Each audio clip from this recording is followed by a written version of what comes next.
नमस्कार, वकील साहब इंडिया में आपका स्वागत है। आज हमारे साथ सीनियर एडवोकेट श्री रमेश गुप्ता जी, जो कि बार काउंसिल के चेयरमैन भी रह चुके हैं, ऑनररी प्रोफेसर भी रह चुके हैं एमटी यूनिवर्सिटी के अंदर। इसके अलावा कई बार repeatedly New Delhi bar association के प्रेसिडेंट भी रहे हैं।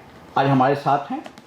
हमारी रिक्वेस्ट पर उन्होंने एक इशू के ऊपर अपनी राय, कानूनी राय देने के बारे में बताया है। आज का इशू बहुत ही इंपॉर्टेंट है आम पब्लिक के लिए भी और उन यंग एडवोकेट के लिए भी जो वकालत कर रहे हैं।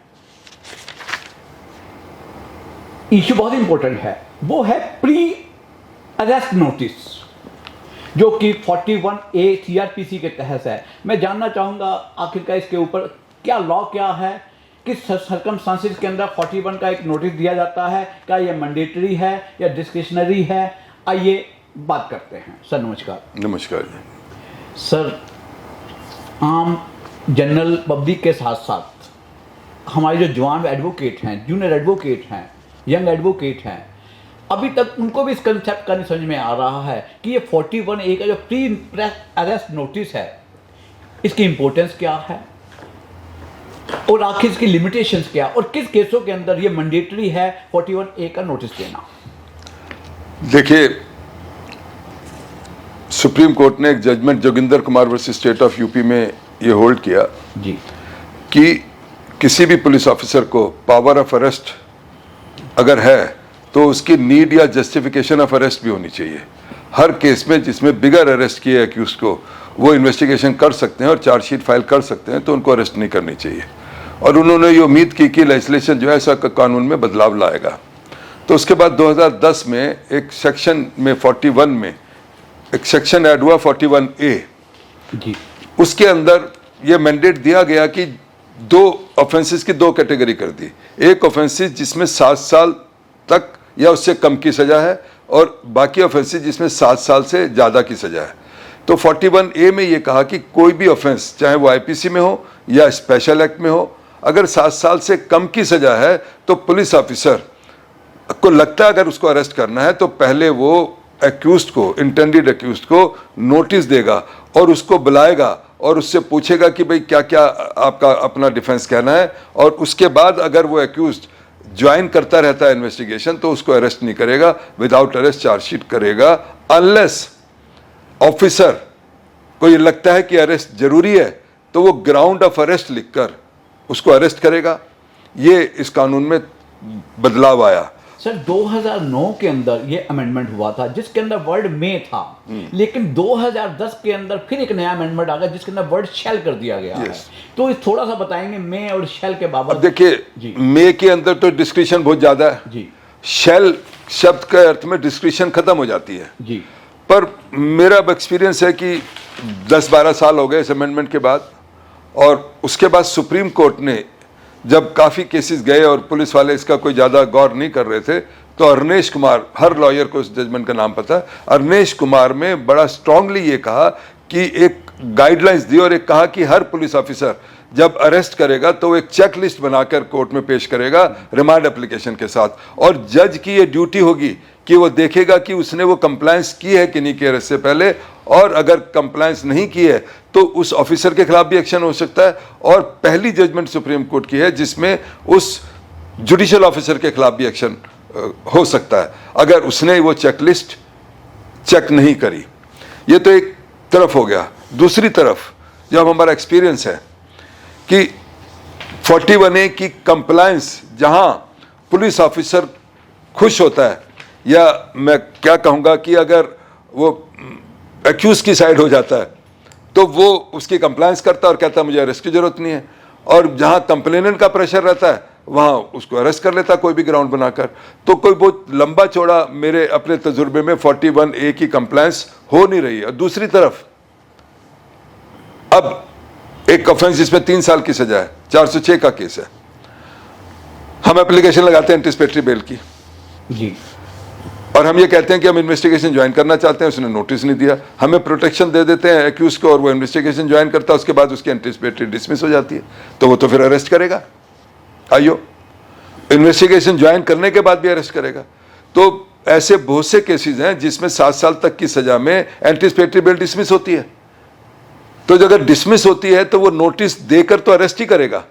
जब जज ने ये होल्ड कर दिया कि ये केस एंटिसिपेटरी बेल का नहीं है, अरेस्ट होना तो लाजमी हो गया। तो 41A का मिसयूज या यूज जो है बड़ा डिफरेंट है। अब फॉर एग्जांपल एक थेफ्ट का केस है जी, घर से करोड़ों रुपए का सामान लेके चोर भाग रहा है, एफआईआर दर्ज हो गई, तो उसको नोटिस थोड़ी देगा, उसको तो स्टेट ऑफ अरेस्ट करेगा। तो वो ग्राउंड बड़ा आसान है, इसलिए अरेस्ट करना जरूरी है कि अगर अरेस्ट नहीं करा तो वो सारा एविडेंस जो है वो डिस्ट्रॉय हो जाएगा। बट जहां चीटिंग के केसेस हैं, जहां मिसअप्रोप्रिएशन के केसेस हैं, जहां मैट्रिमोनियल डिस्प्यूट के केसेस हैं, 498 406 है, वहां पर मैं नहीं समझता कि कोई अरेस्ट करने का कारण है। बल्कि दूसरी तरफ पर एक और प्रॉब्लम है, आपने उनको नॉन बेलेबल ऑफेंस क्यों रखा हुआ है? अगर पुलिस को पावर ही नहीं है अरेस्ट करने की, नोटिस देके इन्वेस्टिगेशन ज्वाइन कराते रह के चार्जशीट फाइल करनी है, तो उनको बेलेबल ऑफेंस कर दो आप। लेकिन डॉक्यूमेंट्री बेस्ड जो कुछ केसेस होते हैं, क्या ऐसे केसेस के अंदर भी आप समझते हैं कि अरेस्ट करने की जरूरत पड़ेगी? वो बात नहीं है। मैं कहता हूं ऐसे केस भी होते हैं जिसमें अरेस्ट करने के बाद पुलिस रिमांड मांगते हैं 3 साल की सजा में जी, और खुशी खुशी पुलिस रिमांड दे देते हैं जी। मेरा ये तजुर्बा है कि 95% केसेस में जज आंख मिच के पुलिस रिमांड देते हैं जी। बहुत कम ऐसे जजेस हैं या बहुत कम ऐसे केसेस हैं जिसमें वो वाकई एप्लीकेशन ऑफ माइंड करके पुलिस रिमांड रिजेक्ट करते हैं। और पुलिस रिमांड के बाद 99% केसेस में कुछ नहीं मिला होता। 2 दिन 3 दिन 4 दिन के बाद पुलिस रिमांड में वही स्थिति होती है जो अरेस्ट के पहले होती है।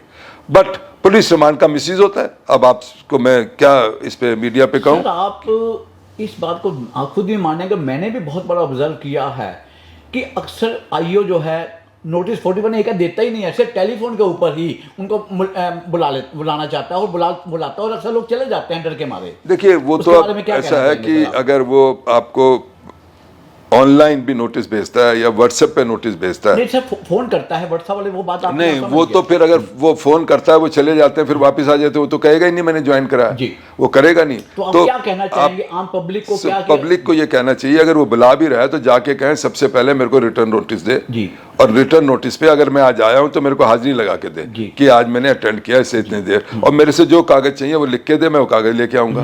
पर वो क्या होता है कि 2-3 दिन बुलाएगा भी, खाली बिठाएगा भी और फिर कागजों में दिखाएगा नहीं, अपनी जो उसको केस डायरीज मेंटेन करनी होती हैं उसमें वो दिखाएगा नहीं। सर ये यंग एडवोकेट हैं, जूनियर एडवोकेट हैं, जो नए नए बच्चे आ रहे हैं, आप इनको इस सेक्शन के बाबत क्या थोड़ा सा कहना चाहेंगे? क्या उनको थोड़ा एजुकेट करना चाहेंगे? इस मुद्दे को कैसे कोर्ट के अंदर हाईलाइट करें? देखिए एक केस के अंदर दिल्ली के अंदर भी बाहर भी हुआ है, जस्टिस वजीरी ने एक आईओ को शायद 1 महीने की सजा की क्योंकि उसने नॉन कंप्लायंस की थी। अब उसके बाद क्या हो गया है कि थानों के अंदर या खासकर ईओडब्ल्यू में एक परफॉर्मा बना लिया उन्होंने, वो परफॉर्मे में नोटिस देते हैं और वो नोटिस सर्व भी हो गया तो या नहीं भी सर्व हुआ या अक्यूज नहीं है तो दिखा देते हैं कि हम नोटिस गया मिला नहीं और उन्होंने लेने से मना कर दिया या चस्पा करके आ गए, वो तो एक अलग इशू है। पर फैक्ट रिमेन्स कि उसके बाद भी वो नोटिस देके 2-3 बार बुला के उसको डॉक्यूमेंट्स मांगते हैं, फिर वो अरेस्ट कर लेते हैं, ग्राउंड बना देते हैं और जज लिबरली उनको पुलिस रिमांड दे देते हैं। तो 3 साल की सजा में भी जब पुलिस रिमांड मिल रहा है तो उसका तो अरेस्ट तो जस्टिफाई हो गया ना। तो इस सिलसिले में दिल्ली और कभी भी हमने खुद बड़े केस आर्ग्यू किए, हम कहते हैं चेकलिस्ट तो देखो कि जो अरनेश कुमार की गाइडलाइंस हैं कि इन्होंने कंप्लायंस किया है कि नहीं किया है, वो कोई चेकलिस्ट नहीं होती है, फिर भी जजेस नहीं देखते। जी सर, दिल्ली हाई कोर्ट ने भी एक अरनेश कुमार जजमेंट के बाद भी अमनदीप सिंह जौहर वर्सेस स्टेट ऑफ दिल्ली के अंदर the Delhi high court has laid down A model format for issuance of notice under section 41 of the CrPC containing a warning at the end of the model notice format which state that the failure to comply with the terms of the notice can render a person liable for arrest under section 41A3। तो sir ये इसका मतलब हो गया, इस IO के point of view से लिखा गया जा रहा है, इसका मतलब है? नहीं देखिए ऐसा है 41 के नोटिस का मतलब मैं कंप्लायंस नहीं करूंगा तो अरेस्ट कंपलसरी थोड़ी देर होता है। 90% केसेस में तो अक्यूज की जरूरत ही नहीं होती, आप इन्वेस्टिगेशन करो, चार्जशीट फाइल करो।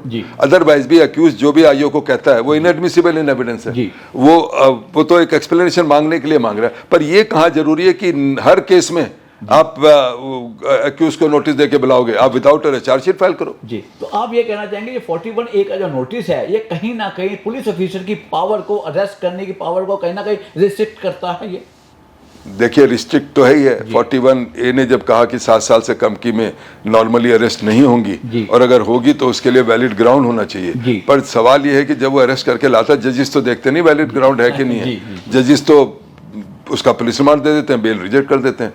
95% केसेस में मजिस्ट्रेट बेल रिजेक्ट कर देते हैं। तो उसका मतलब तो जो आयोग का एक्शन है उस पर मोहर लगा रहे हैं।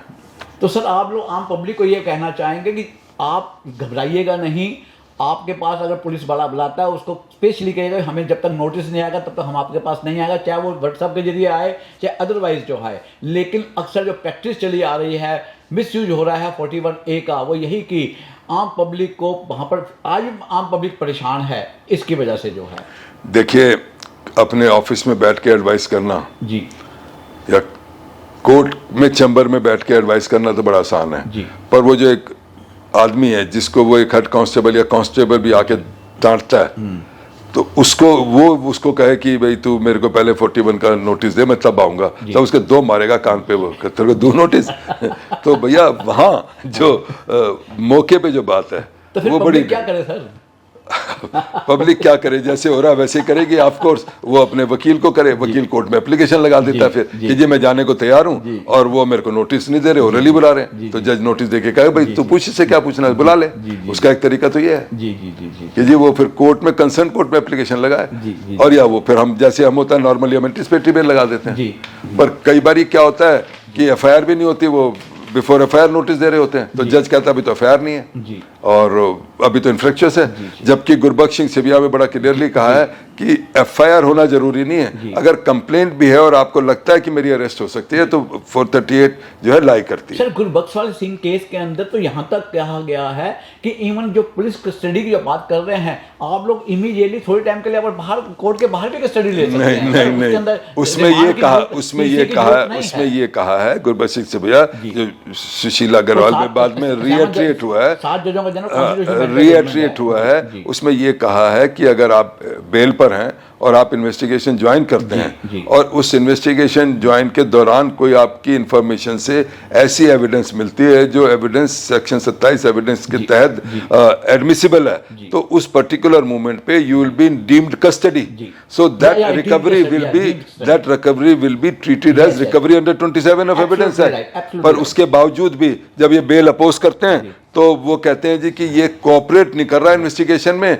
और इसकी कस्टोडियल इंटरोगेशन चाहिए। अरे कोऑपरेशन क्या होता है, accused is not supposed to confess और अगर वो कन्फेस कर भी रहा है तो इसकी वैल्यू क्या है। और कोऑपरेशन क्या होता है कि सारी मान ले, गलती मान ले और he has a right to keep silence, तो उसका भी बड़ा मिसयूज है। और पुलिस ऑफिसर की पावर है, वो सिर्फ कोर्ट में आके एप्लीकेशन लगाते हैं, 10 बार बुलाएंगे 15 बार, he is not cooperating and therefore sustained custodial interrogation is required और उसके बाद जज बेल रिजेक्ट करते हैं और पूछने की जरूरत नहीं जी कस्टडी में क्या मिलेगा रिकवरी में। अब एक केस मान लिया फॉर एग्जांपल मेरे पास है, ईडी का केस है, 2009-10 में रेड डाली सीबीआई ने और कोई फॉरेन एक्सचेंज से रिलेटेड मैटर था, आपस में फॉरेन वो कन्वर्ट करी कैश फॉरेन एक्सचेंज में। ईडी ने 2020 में FIR दर्ज कर वो ENCR दर्ज करी। अब उस लेडी से वो और वहां पे कैश मिल गया उनके ऑफिस में 60-70 लाख रुपया। अब वो ये पूछते हैं ये कैश कहां से आया, कैश का एक्सप्लेन करो। 2009 का ट्रांजैक्शन है, उसका 2021 में जो कैश मिला उसका क्या लेना देना है। पर वो नहीं, रोज बिठा के दफ्तर बिठा लेते हैं, जज को कहते हैं कॉपरेट नहीं कर रहे। तो अब इसका तो मेरे पास जवाब है नहीं। इसका जवाब तो यही मैं कह सकता हूं जो जजेस हैं चाहे उनके पास काम ज्यादा है या कम है, they should be sensitive to each and every case. Sir आपने समझते हैं गुरबख्श वाले केस की सही माने में आकर धज्जियां उड़ाई जा रही है डीम कस्टडी के मामले के अंदर, इसकी कोई परवाह नहीं की despite this fact so many times. मैंने भी कई बार इस जजमेंट को कोर्ट के सामने पेश किया है पता है, लेकिन मैं समझता हूँ शायद कोर्टें इस बात को ज्यादा ध्यान लगाते हैं। ऐसा नहीं है, वो जो डिस्क्रिशन है उनके पास तो वो बहुत अच्छे जज है, वो लिख देते हैं we have seen the case law however the facts are different, otherwise उतना भी लिखने की जरूरत नहीं समझते।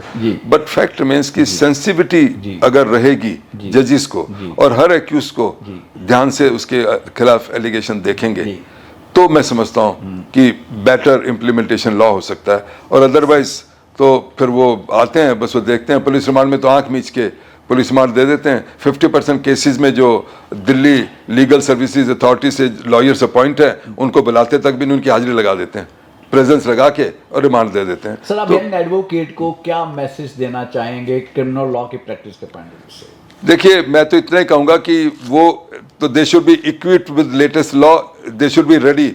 पूरी एफआईआर पढ़ के जाना चाहिए। सिर्फ ये जाके कहीं नहीं जी मेरे अक्यूज को झूठा फंसा दिया, इसने कुछ नहीं किया, ये नहीं किया, वो नहीं है। आर्ग्यूमेंट में जो उसके खिलाफ एफआईआर है उसके एक एक एलिगेशन को मीट करना चाहिए, पढ़ के जाना चाहिए और फिर जो लॉ है वो जज को बताना चाहिए। उसके बाद जज जो भी ऑर्डर करे उसको सिर माथे आप उसकी अपील डालो या रिवीजन डालो, जो भी लॉ में आपके पास रेमेडीज हैं उसको अवेल करो। जी जी जी जी, so nice of you sir, so nice. बहुत बहुत बढ़िया आप लोगों ने यंग एडवोकेट के लिए, आम पब्लिक के लिए बताया ये 41 सेक्शन 141A सेक्शन की इंपॉर्टेंस क्या है, इसका मिसयूज कैसे हो रहा है, इसका यूज कैसे यूजफुल कैसे हो सकता है और यंग एडवोकेट को क्या करना चाहिए एक नई जब शुरू करते हैं वकालत का point. So nice, thank you very much sir, please.